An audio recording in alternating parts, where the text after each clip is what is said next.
So, gentlemen, thank you both for coming and doing this interview. Um, on the off chance people watching this video don't know who either participant here is, and especially as nobody knows who I am, um, this is Aaron Ra and Padre Pat Tuttle, and the three of us are going to have a discussion. And my name's Dan. I assist the Padre with his YouTube show, and I'm gonna try to keep things flowing. Okay. Do we need introductions? Uh, yeah. I mean, some people aren't gonna know the Padre who watch this, and some people who watch the Padre aren't gonna know who you are, Aaron. All right. Well, I'm on the board of directors for American Atheists. I have I'm a I fancy myself a science communicator. I'm kind of a secular activist on YouTube for 25 years or so, and I I like to explain evolution and contradict creationism. That's my primary thing. So I'm Franciscan Father Patrick Tuttle. I belong to a religious order within the Catholic Church following St. Francis of Assisi's way of looking at Jesus, humble, other-centered, self-sacrificing fellow, started in 1987. I'm currently serving at a parish church in Macon, Georgia, as well as Central State Prison, 3 hospitals, and assisting chaplaincies at Mercer University. Oh, thank you both. Like I said, I assist the Padre with this show, and just the guy in the chair. Good. Oh, so uh, I do have a couple of questions, and one that I guess I'm going to start with is Pascal's wager. What is the purpose of Pascal's wager being asked to somebody, and what does it mean to you? And I'm going to start with the Padre on this one. So, from the lowest possible form of assent to faith, one might bargain or gamble that if there's a God, I probably should do things that please that God. And if there's not a God, haven't really lost much because I've done things that are good. If there's not a God, there's no loss. And if there's a God, I'm in. That's about the most popular, simple way I could describe it. Yeah, and my view on Pascal's wager is it overlooks an awful lot, or it doesn't consider very much. As the Padre said, if you do things that are good, then you're going to please God. But then the thing that God is most concerned about is not whether you're good or bad, but whether you believe. I often say that no matter how evil you are, every sin may be forgiven if you but believe. But if you don't believe, then it doesn't matter how good you are, because the only sin that will not be forgiven is the sin of disbelief. And then if you want to maintain that there's a God just in case there's a God, and you happen to be in Christian Europe, you may feel pretty safe about that until you discover Islam, because Christians are going to Muslim hell and Muslims are going to Christian hell for different reasons. That would not be a Roman Catholic perspective on Islam. We pray for them each Easter in a very specific sort of way, in thanksgiving to God for revealing Himself to them uh, in the Hebrew Scriptures, in the Torah, and in the Quran. So other Christians, I'm sure, would make a quick jump there, but not Roman Catholic Christians. Yeah, but the Quran does say that if you say that God has children, in either case, Jesus qualifies as that either way. Well, then the even the people of the book, the Jews and the Christians, would be going to hell for making these types of associations. So the Roman Catholic perspective on God, the Trinity, wouldn't ascribe Jesus as a son in terms of filial, but in terms of separate person, Father, Son, and Holy Spirit. So we're not Then he's a describing, partner to God. and not partnership in the sense of there's an obligation one to another, but that they're of the same will and the same substance. So it's hard to imagine because we don't know of anything like this, but if you can imagine, and your imagination is critical in this because that's a gift from God too. I would say if you can imagine yourself having three expressions and then people calling them things in time. So you have God presenting God's self, and then you have people trying to understand it and categorize it, put names on it. And the Roman Catholic position is the widest one, hence the word Catholic universal, trying to absorb everything that is true, lasting, and good. Would not ascribe a strict uh, Webster dictionary definition of partner or child. That would be way too limited for our understanding of the Trinity. And we've But the actually way had that great conversations with Muslims about it.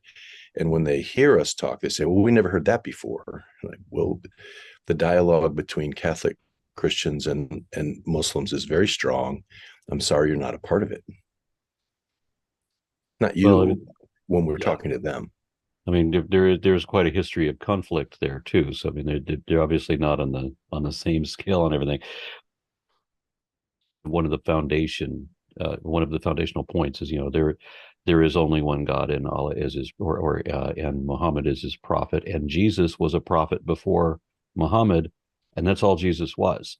And in the folklore, which is not in the Quran or the Hadiths, but in some of the Muslim folklore, you go to meet Jesus, who never died in Islam, living for centuries on this planet, just randomly healing people every day.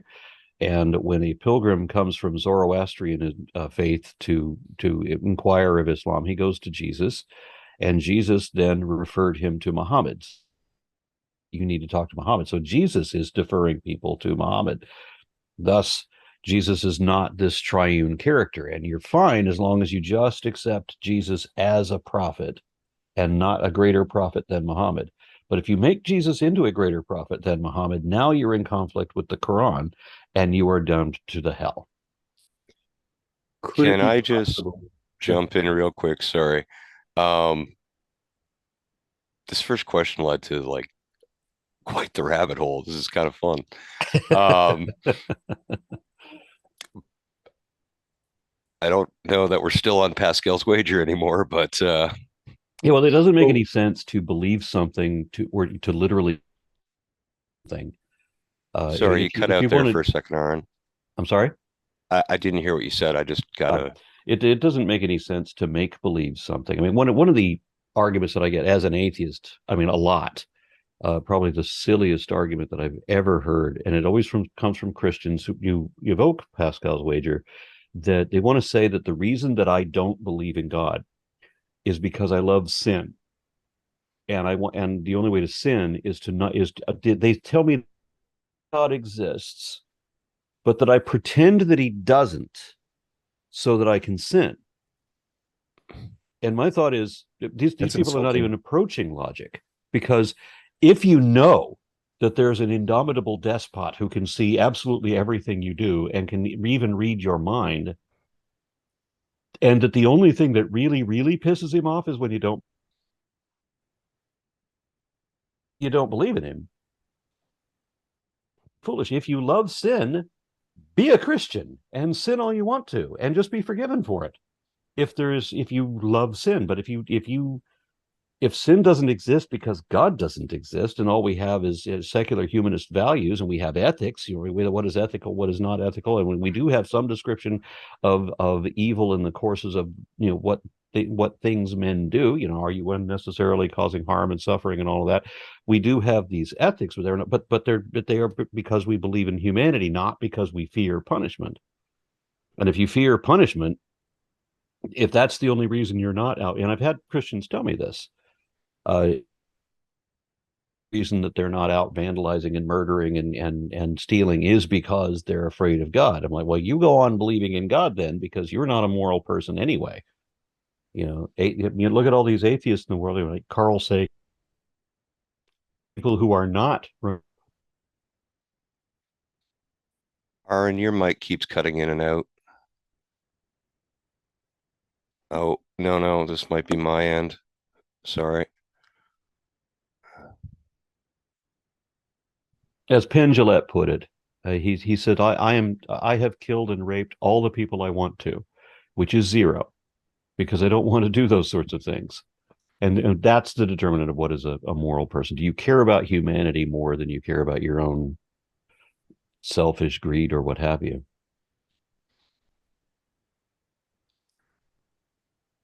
Well, first off, I absolutely love the Penn and Teller references because those guys have been speaking their mind for a while, to say the least. Um, Here's a good question, though, to follow up. What is sin? Is it only a religious thing, or is there a way to define it in societal terms? I was going to have to. I was going to say that the Padre is going to have to answer this one because I don't have a definition for sin. I have definitions for ethics, for morality, but sin is a nonsense word. So separation would be our definition. Separation from person and God. I mean, you can sin against anything. You can sin against your child. You can anything that separates you. So there's a grand movement in the universe toward oneness. This can take the shape of having opposites present that bring about better oneness. But the direction of separation requires reconciliation. So there, I'd like to leave it that simply, that it's sins. You could say, what is sin? Well, you can have your relationship with yourself. I can be duplicitous. You can have your relationship with others. That's an easy one. Huh? I don't like you. Go away. Your sin against God or your understanding of God, whatever that might be. And then your sense of being in creation, being in the world. You can go against that. You can sin against that. So I pollute or corrupt the natural order. Yeah, that doesn't really fit with separating from. But okay, so the word sin still doesn't have any application for me. When people tell me that I love sin, the way the Padre defines it still doesn't make any sense. It's the dumbest argument that anybody has ever used. The reason I don't believe in God is because I genuinely, sincerely don't think that there's any truth to the claims of religion. Abraham Lincoln made this wonderful quote that I love. Not everything Abraham Lincoln ever said, but there's a couple of pearls of wisdom in there, where he said that it is an established maxim in morals that he who makes an assertion without knowing whether it is true or false is guilty of falsehood, and the accidental truth of the claim does not justify or excuse him. And the reason always try to reverse shift the burden of proof so that they can make any unsupported assertion they want to, and they can assert their baseless speculation as if it's a matter of fact, pretending to know things they don't know, and they think they're justified in doing that unless I can prove that it's false. As if everything is true, everything anyone says is true, and I can't question unless I can prove it is false, which of course is backwards. When you work in science, you cannot say things are true unless you can show the truth of it. And religious believers, and remember that I'm normally dealing with fundamentalists here, religious scientists, for saying the word probably when there is a probability, whereas the fundamentalist will assert absolute proof when there's not even evidence. So what they want to do is they want to assert their convictions, expressing whatever they want to believe. They can literally just make it up and call it the absolute truth when you can't show any truth to it. And I think the truth is what the facts are. And I say this all the time. Truth is what the facts are, what we can show to be true, not whatever else we might assume or imagine beyond or instead of that. How would you deal with the truth of a poem then? There are things that you can believe in, like human rights, democracy, that sort of thing. There are aspects that you can believe in, and likewise there are truths that have a different context. But when we're talking about the truth, I am telling the truth. In that context, you have to be able to show that there is truth to what you're saying. You have to be able to show some support for that. I can't. If it's another like it's the difference between knowledge and mere belief. Knowledge is a subset of belief, but I won't say that I know something unless I can show that I know it. And the reason that I don't is because I have at times insisted that this book says X, or that I left my keys hanging on this rack, and I will find later that I forgot I left. If you can't show that you know it, even little things like that. Mm-hmm. But when you're arguing about a big thing, I know that there's faulty memory, that you can remember, that you can get things at times of your life confused. Did this happen when I was a teenager? Did this happen when I was adult? Well, the way I remember it is like this. You can't be sure about your memories. You can only be sure about what you can demonstrate. And when it's a matter of consequence, then it has to be something. Nobody's going to care whether you hung your keys up or not. But when it's a matter of consequence, there has to be data to show it. It cannot ever be the strength of your convictions. Well, I know it in my heart. No, you don't. You don't know it anywhere if you can't demonstrate that knowledge. Doesn't that leave out, though, the realm of beauty and love and the How would quality it? of art and things like that, where it How would it might not? even relate to those things? Well, I guess what I'm suggesting is there are things that are provable by the outcomes that you can't prove the premises. Well, we're So talking about different contexts. I said there's things you can believe in. There's, as far as truths in poetry, well, we're using a very different definition of truth than I just gave. So it's a wholly different context. So I can appreciate art, but how do you prove art? well, let's look at it this way, as just for sake of discussion. Okay. If there's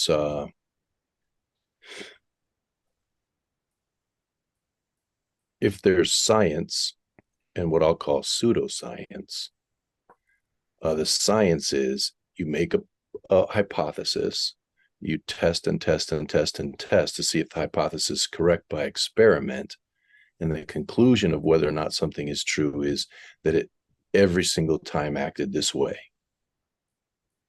And then pseudoscience is, I wonder about this. Let's play with this. Let's see what's possible. And it's more an exploratory adventure, discovery, spelunking in caves, going down to the deepest parts of the ocean. Those things are pseudoscience because nothing is really proven yet.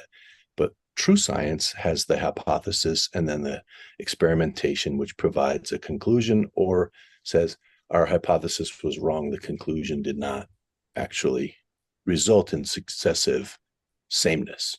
Fair enough? To a degree, you got your definitions reversed. When you started explaining what pseudoscience is, you were explaining science. And the failure of pseudoscience is the very thing that you ascribed to real science when you said that you have a hypothesis and then you prove it. Science doesn't prove anything in the positive sense. It's against the rules. At best, you could disprove something. And so it comes down to the question of whether it is supported. Is it supported by the evidence or is it not? And anything that is not supported is effectively the same quality as it has the same level of credibility as being wrong.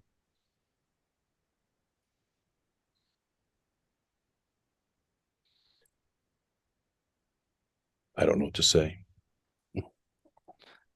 Okay. Well, In fairness, I think all scientists of a formal nature would espouse this experiment, repeated result, conclusion. they do.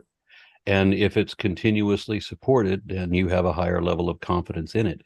But people will often argue, well, evolution's still a theory. Well, of course it's still a theory, just like atomic theory is still a theory and gravity is still a theory. But that doesn't mean that theory ever meant guess. When you have a hypothesis and you test it rigorously, everybody's tested it. Evolution, for example, has gone through more critical examination than any other theory in science. And yet it has survived all these. It's never been contradicted. It's never been shown to be wrong. And that doesn't necessarily mean that it's right, because you can never by the rule, you can never say that it's right. I mean, you can say that you can prove it in the sense of an overwhelming preponderance of evidence beyond reasonable doubt, but that's again, that's subjective. It's not a mathematic proof, because science holds that proof only exists in mathematics. So you can never prove something to be true. You can show whether it's supported or not, and if it's not, or if the test results or experiments contradict the claim, you can disprove a hypothesis, but you can't prove it positively. So what I'm hearing you say is you can just say things are true enough for you. You've done enough experiments in your own mind to say that's true enough for me. I'm going to call it true. We don't ever get to call it truth. I mean, as I said, the truth is what the facts are, right? So we have things that we can demonstrate this is true. These are the facts supporting. But when you're talking about, I mean, it's true that things evolve. For example, we have this demonstrated fact. How did this explain the entirety of it? That's another matter. But you have the facts, and then you have facts in evidence, meaning that these particular facts are concordant with or supportive of this general idea. Are there any that contradict it? And with evolution and a number of other things, you get to so many different tests and so many types of data, and it has predictive power, and it has explanative power, to the point where saying that evolution doesn't happen at all when we know that it does gets to be perverse. It's like trying to deny whether the Earth is more spherical than circular, say. I'm not a creationist, nor is the Catholic Church. So that's an argument you need to have with somebody else who's claiming something other than evolution. Well, that's why I used that example for you, because I know you would understand it that way. So what about the truth of beauty, or the truth of vaulted architecture, or Dan just got married, the truth of their love?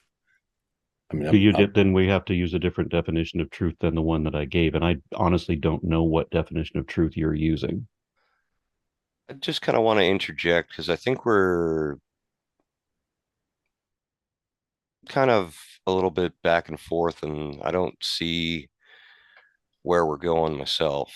well, to comfort you about that, Dan, I think Iran and I are trying to get to the foundations for understanding can we say are true and what things can we not say are true, and that will possibly evolve in the conversation to things like God or religion or the value of the human person or ethics and things like that. So we're actually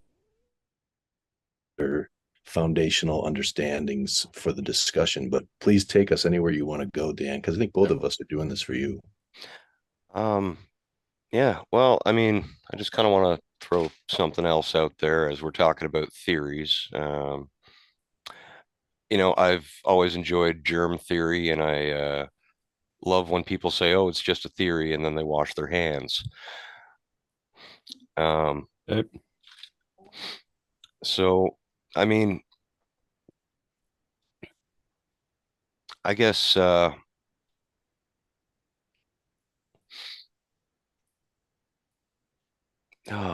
geez, just lost my own train of thought. I'm sorry, guys. Yeah, well, uh, what the Padre was saying, that the truth of a painting, that I mean, how do you prove art true, also makes no sense to me. So we would have to be using a very different definition. so I kind of feel this is one of those situations where we're like, if you take the word love, for example, and you can use it commonly and you can define it in English very differently. Um, Something that is verifiable is, if you were saying legally true, would have evidence behind it. If you were saying that truly is art, it's more of a thought process about the truth of something. And I think that's where we're getting hung up is, I know some people dedicate their entire lives to an art form, and when someone's in love, they don't care if you're proving it or not. It's just there, and they know it, and they die for it. Likewise, I feel like we could argue that some people would make the blasphemous position that heavy music, that they would prefer, like dance pop or something. Like heavy metal is the best form of music. So how He do we said prove like, that true? The world's greatest concert. You may be interested in this or chaplaincy for Siena College in Albany, New York. They had a small FM radio station that broadcast 3 miles, and there was a shift of heavy metal. Use the radio station for heavy metal. This Catholic college allowed it, and it became a very popular and very, I think it had the #2 listenership of all the things the station produced. And I became the moderator for the show, and everybody thought that I was going to be the moderator who would shut down the metal program. And in fact, I said, I think this station, to do anything meaningful, really needs to go out farther than this. And so I'm suggesting we look at a used transmitter that'll broadcast 60 miles. That's a reasonable, an hour away kind of station. I went to the heavy metal people and I said, look, everybody believes I'm here to shut you down. I'm not. I'm here to make this station available to the college for what it wants to do on a larger scale. And you're part of that. And you obviously have a great following. Help me understand heavy metal. Help me understand why this music form exists. Help me understand what it does for you, why someone would want to make it, what you're feeling when you play it, the consequences you hope for once it's played. Give me the whole thing. And we had such a good time. We went to Papa Gino's, was a restaurant at the time. I don't think it exists anymore. And probably 5 successive nights, there was at least 20 people, 4 of us in the booth, then people in the extra booth and people in chairs, and we were just going back and forth. It ended up that it would be preserved as a format on the station at a Catholic college, which is unheard of, actually. And not only that, they contributed significantly by an online solicitation for the transmitter as part of the other donors. It was pretty amazing. I had a very good experience with heavy metal. I can't say that I understand what exactly is going on from underneath, but there's real stuff going on there that I acknowledge. Just want to interrupt. Sorry. I got to shut the meeting down and start a new one. We've got about 2 minutes left before it cuts us off. Okay, start a new one. Yep. See you in a second.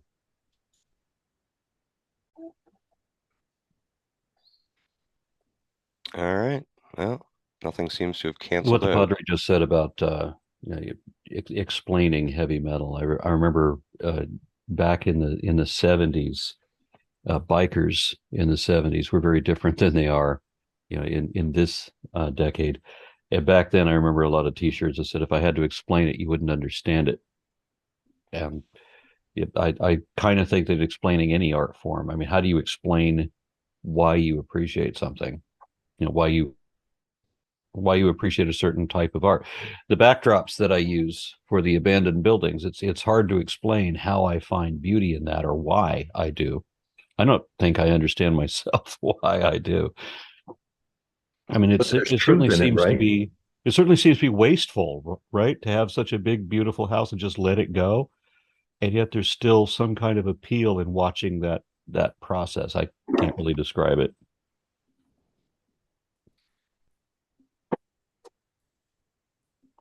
Yeah, there's a famous dancer. She was asked, "Tell me why you dance." She said, "Honey, if I could explain it, I wouldn't have to dance it."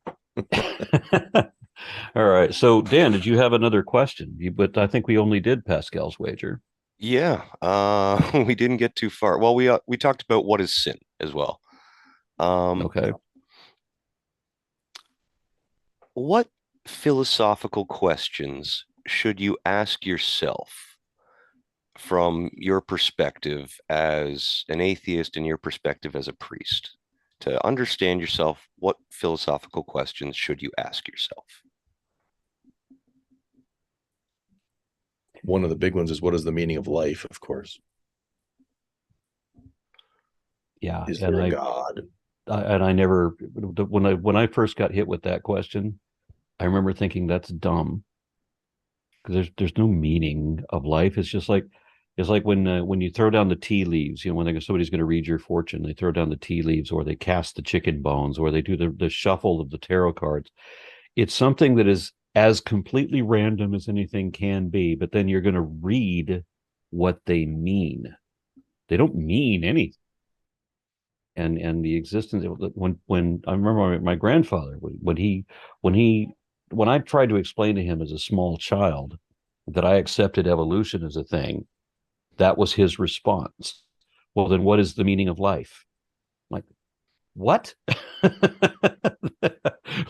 Why would you imagine there would be a meaning of life? That doesn't make any sense. So it's just something that never existed in me. So I don't question at all. Some people feel love is very meaningful. They feel discussion with others when it's civil is very meaningful.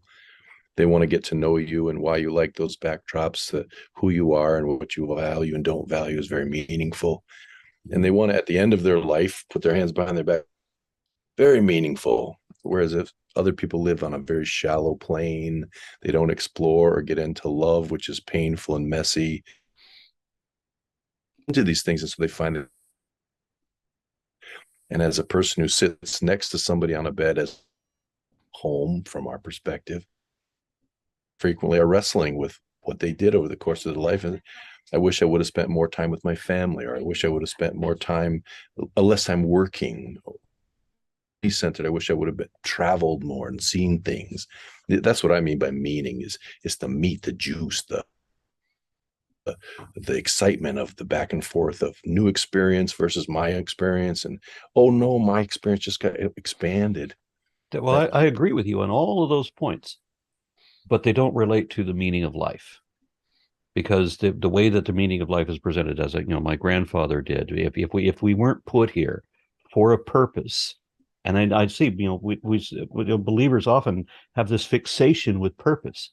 There's a magazine like called Purpose Driven Life, or other such things. They have to have a purpose to be here. They have to be here for a reason. And if we weren't put here for a deliberately calculated reason, then there's no reason to exist. And I've heard a minister, a Protestant minister, give a sermon to his own congregation, wherein he had done a movie that had me in it, where he was experimenting with a week in atheism, which the whole thing was just concocted, that he would come out of it saying that of course it just strengthened his faith, right? But he would criticize the atheists that he's hanging out with in this movie as if we are all nihilists, and he's putting a very negative interpretation on what nihilism is. So he thinks that we believe that life is pointless, and that it's morose, and it's just something, chemical issues we're just going to deal with, as if that's bad, as if existing is bad. And he said to his congregation that if he could not continue to exist, if he didn't believe that he was still going to exist 5 billion years from now, that would mean that what he does today, if that doesn't matter 5 billion years from now, then it doesn't matter now either.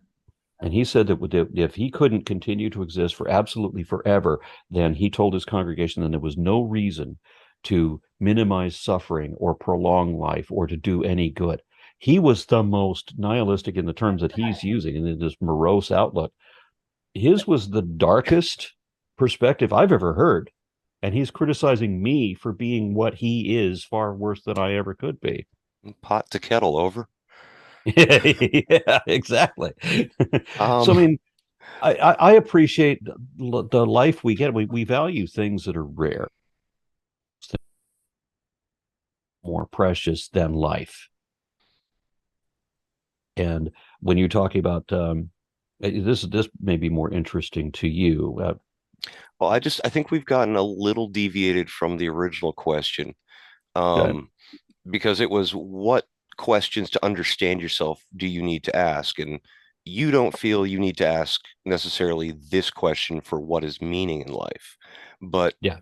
what do you need to ask yourself then? My goal is to improve my understanding. I don't like when I'm on the speaking circuit. I have to produce content. I feel like I have to pretend to be learned. I would rather be on the learning curve. So for the last decade or so of my life, I've been studying. I've been taking classes when I can. I've been reading everything I can engulf, and I enjoy that. I like being on the learning curve. I want to improve my understanding, but that means that your data must be accurate. So if I have misinformation, and I'm constantly coming up with misinformation, I find mistakes in almost everything I read. So I don't want to be misled, fooled into believing something true. I don't want to have misinformation. I don't want to be reading things that, here's a fact and I find out later that that's not the fact. That seems to happen every day. Hmm. Um, I certainly don't want to be misled or fooled into believing things that are not evidently true. And that's like what the celebration of faith is. So you're going to believe something. We don't have a reason to believe it, but you're going to believe it anyway. That goes completely against my core. I mean, how do you something when you can't show that there is any truth to it at all? So all I care about, the only value that information can have is however accurate you can show it to be. And if you can't show that it's accurate at all, then it has no value at all. Can I see if I can kind of repeat what you're saying in other words? Would you Sure. help me to make sure I understand what you're saying? Okay. But I'm only interested in verifiable actual facts. Nothing else has meaning for me.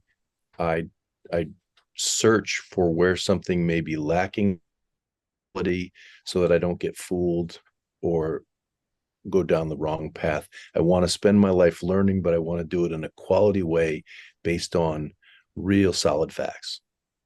well, we already discussed how there are certain things that we can't describe or can't maybe can't explain about aesthetics, heavy metal, old buildings, that sort of thing. So it's not that I'm only interested in absolute facts, and there are a few absolutes. So one of the is when you have them, you that limits you. So I mean, we don't claim a lot of absolutes. I mean, we know that some because somebody will say, "Well, is that absolutely true?" And we have to go through that rabbit hole again. So there are a few absolutes, and I'm not looking for absolutes. I am my worldview, such as it is that as an investigation. So it is possible that some new fact could change things, set me off in a completely different direction. Or if I find that something that I have long held to be true turned out not to be the case, then it's not that I have to deconvert. I already don't believe that anymore. When I find out that it's not, it doesn't have to be disproved. When I find that there's not that, I already don't believe that. So I'm not trying to maintain a belief because belief doesn't matter. It doesn't why you believe it.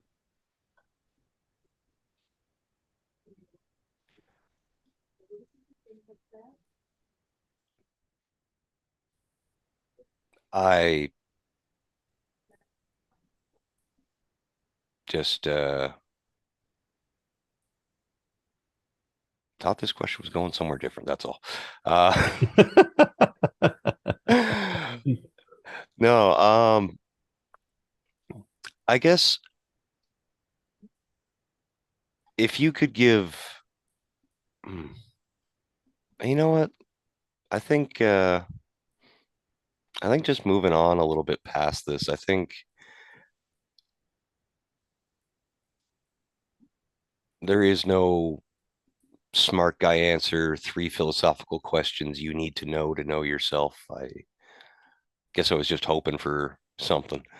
I'm Um, more looking for where I'm on the same page with Iran. Not, I don't wish to defeat or stand on top of him, and I don't have that desire in any way. well, okay. Well, let's just, what is something the atheist community and the Catholic community can agree on? And um, the one thing that both I've seen from the Catholic side of things and I've seen from the atheist side of things is science as, you know, properly conducted and not um, some sort of terrible web post um, is verifiable. It's reliable. It's accurate. Um, you know, we can look out at the stars and see what they are, and we're not saying, well, we can't know, they're too far away or anything like that. There's agreement on science. Yeah, I Uh, would say that Catholicism has eventually corrected a path so that they started doing quality science. Obviously, not at the onset, but they did start doing that. So, like, Big Bang cosmology owes an awful lot to Catholic scientists, and evolutionary science has benefited from Catholic research. However, when we're talking, I have trouble with the contrast because you have somebody that doesn't have a faith-based belief, and then I have out of the vast faith-based beliefs, we're going to select this one and contrast, and that doesn't seem fair to me. I had a debate recently where which is better for society, and another one where it's atheism versus Christianity, again to the exclusion of all other faith-based beliefs. So I find it a little strange to have the non-faith faith as opposed to all of them. I only do that because I can't speak for any other faith group. Um, I'm, I'm working with a Catholic priest, so it's, Yeah. you know, I I couldn't fairly answer for any other group either. Yeah. So my thought on that was I always wanted to see, the atheist position versus, and you get a table full of people with different faiths, Big and then roundtable ask those discussion. questions. Yeah. They're That would be a probably lot of fun. rooted in very similar or the same quests. And I mean, when we were in seminary, we had to explore at some deep level all of the major world religions.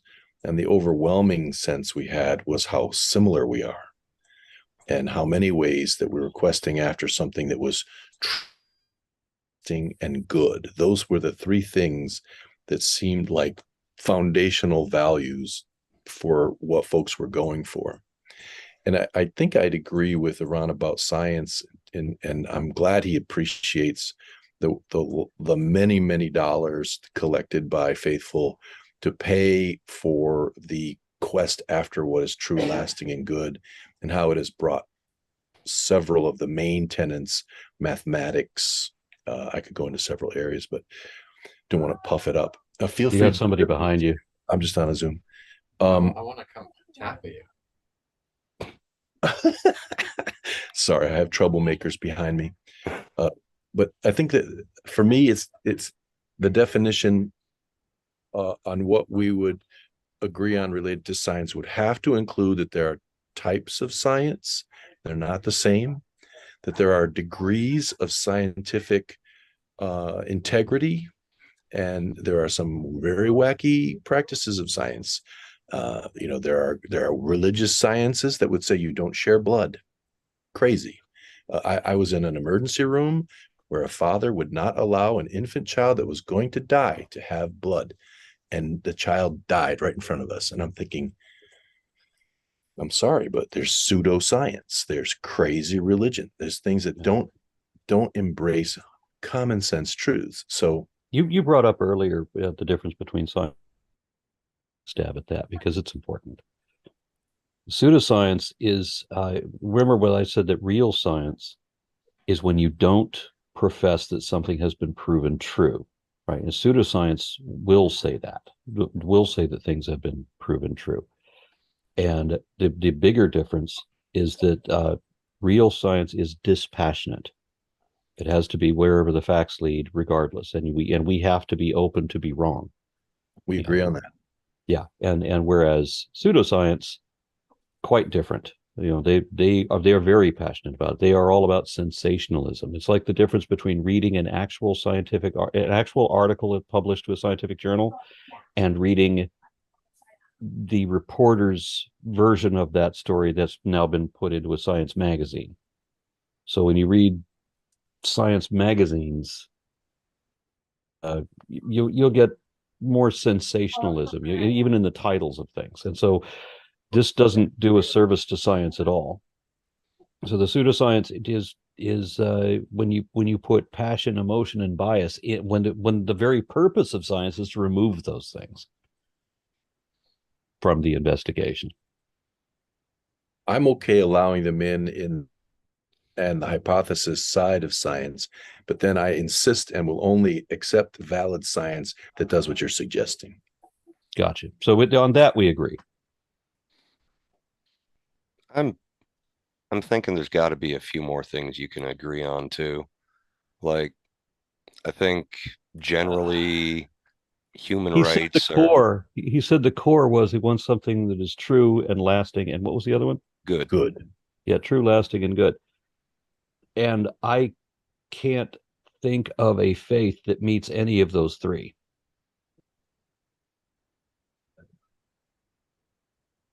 So I mean, it is going to be difficult to find common ground unless we want to talk about humanist values, because most That's religious people, not apologists, not necessarily religious leaders, or but certainly people are people. People generally have values that I would recognize as being humanist, and I think we would agree on that. it's kind of where I was going to. Like, quality of life for people is, or not quality of life, but like being treated equally amongst groups of people, the human rights side of things. I think we can find common ground there. As long as rights were concomitant with responsibilities, there are no rights without responsibilities. Well, absolutely, but I don't think that anybody is saying that, you know,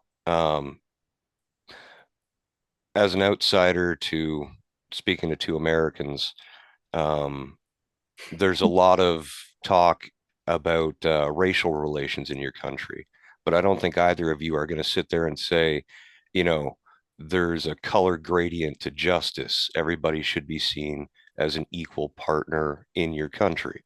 You're all people, you're all Americans. It doesn't matter what you look like.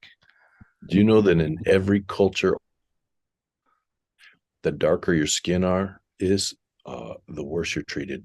The more poorly you're thought of, the more second class is acceptable in that culture. India, Middle East, the darker your skin within that group, the less you're thought of. Yeah, I would have to agree with that. My wife has Vietnamese ancestry, and she tells me that she and also Chinese, a bit of Chinese ancestry, and she says that in both of those, the same thing goes on, and that her parents or grandparents especially, would praise light skin over, if you live in Cambodia and you have a natural tan, you may be gorgeous, but the community is still going to favor the pale. And I personally never really understood that. Black folks in the neighborhood I served before the church I'm serving now would put bleaching cream all over their body to try to lighten their skin, which was poison. And they do it every single day. I have my head around that. They straighten their hair to look like white folks. They bleach their skin to look like white folks. There's a lot of things. It's just and I realize that the systemic issue that Western white culture has imposed on the black people that we shipped into this country and then created this whole situation. I realize that all of that behind it, but it's still hard for me to believe that they would do such a thing to themselves. But what's true, lasting, and good in that respect is that every human being is equal in value. Their behaviors might cause them to need to be in jail, but they're equal in value. And we would want to know, to get back to your earlier question, where does that come from, or what's your philosophy about that? And that is that we've been made by the same source. And so that source declared that what it made was good, and we just buy it. We Well, accept I would agree that we came about by the same source, but that source didn't declare anything. Darwin wrote in Descent of Man, he wrote a scathing rebuke of racism within anthropology, which is funny because people quote that very book to accuse Darwin of being racist. Racist, yeah. Yeah, he was at the beginning of the book. He was talking about anthropology in the language that was ubiquitous at the time. So, like, if you look at the way that the Linnaeus, for example, had 100 years earlier classified all of humanity, he said there was 4 species of human, and then he also added, or subspecies, 4 subspecies of human, and then he added 2 other species of human. Those were the orangutans and chimpanzees. But Linnaeus was extremely racist in his categorization of Asian yellow people, African black, and American red people.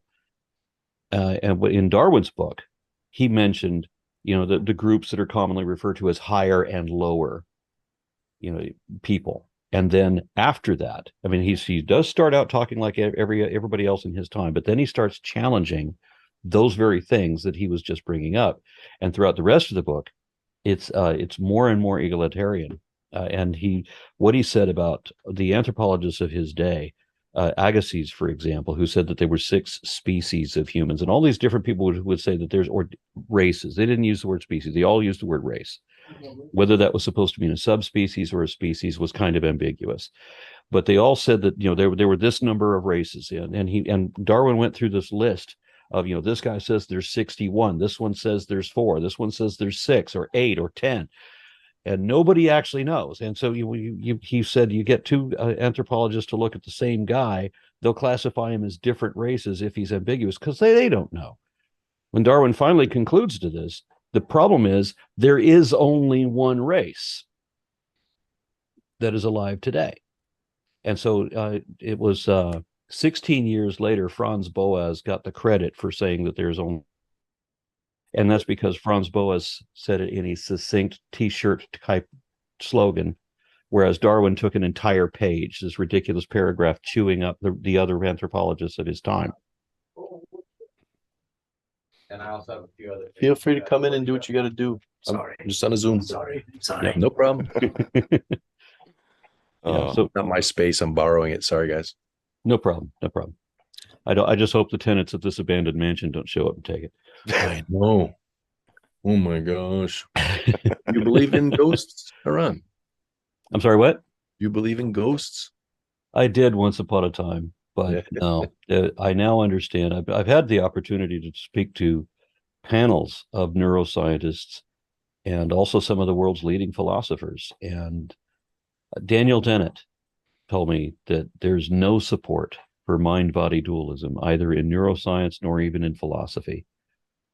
And I already kind of knew that before he said it, but it was good to hear somebody who's like one of the most prominent philosophers alive today, give me that succinct message directly. I'd already talked to all these other people, and I already had an inkling that that's the case. So there's no such thing as a soul. Sorry, Dan, I took us way off. Please get us back to center. Well, I was going to say, I mean, I did this amazing ghost hunting tour when I was in Los Angeles. Got an EFM meter and everything. Yeah, we were talking about pseudoscience earlier, but led by Elvis. So we get one series of Cosmos. Well, they finally did a second one, and then we get 13 seasons of Ghost Hunter. Well, I love the amazing documentaries that come out of the History Channel. Yeah, that's when I stopped. When they started talking about ancient aliens, that's when I stopped watching the History Channel. Oh, yeah, it's well, it is one of my favorite documentaries, but I'm entertained by it. Yeah, I'm not. I get disgusted with it. it frustrates me when people don't know. They don't have the faculty, the background to know how they're being misled, and that irritates me. My son, when he was 14, he didn't understand why I do what I do. I'd gotten into this hobby that at that time I'm working a regular job, so everything I do as far as activism is entirely on my time. It's costing me to do what I'm doing, and he couldn't understand why I would do all this, why I dedicated so much of my time to arguing against. And then I took him to a seminar where there was some people from the Institute for Creation Research were giving a presentation for intelligent design nonsense. And my son is sitting in the audience listening to this speaker from ICR, and he's looking around and he notices all these little old ladies who are just sitting there nodding to whatever the guy says. And that sent him into a rage. These women were these little old ladies, they're help education. They don't realize the guile that is being used against them, the means of manipulation, emotional manipulation, especially. He saw them as being victimized.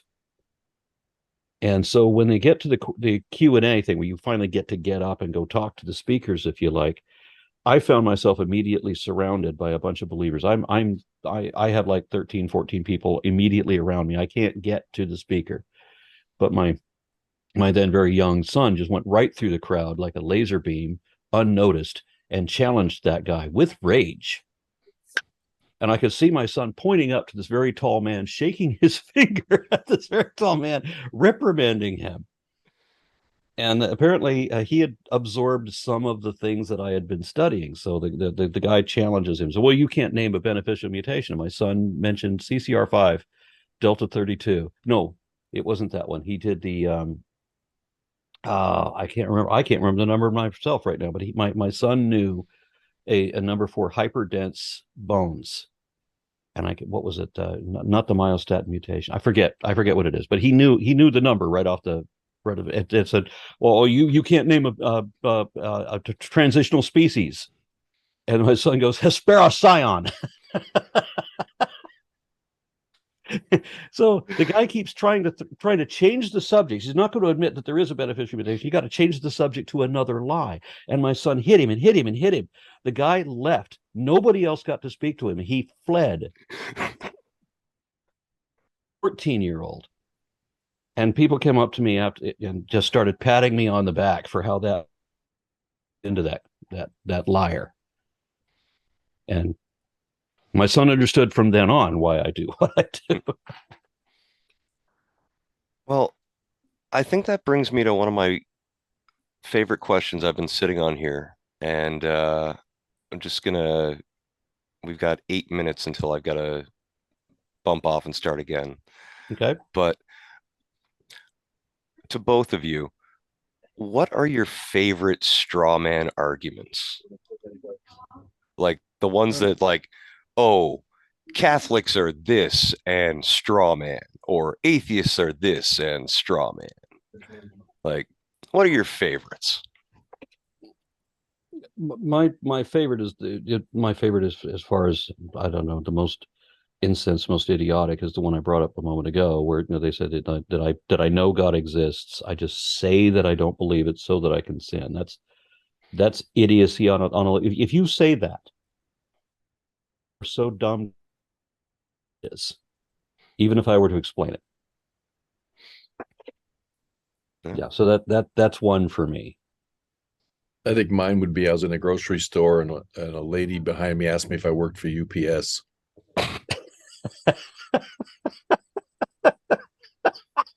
No, there's a little bit more going on than that. This is 800 years old, not a modern company. From God through you to them, you're like UPS.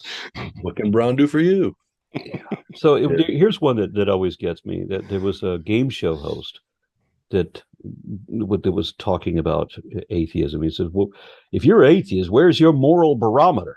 And that's one that really bothers me, because it's the believers who I mentioned earlier before that tell me that the only reason they're not out killing everybody is because they're afraid of this God that they think will do something if they do. And we know that that's not really the case. I mean, people who believe in God still go out and kill people. and then just say that their God understood why that guy deserved it anyway. You know, but they think that if I don't believe specifically in a God who will punish me for being bad, that I can't be good. I won't be good if I'm not fearing the threat of punishment. They think that I have no morals, or how could you get morals if you didn't have a God? That mystifies me.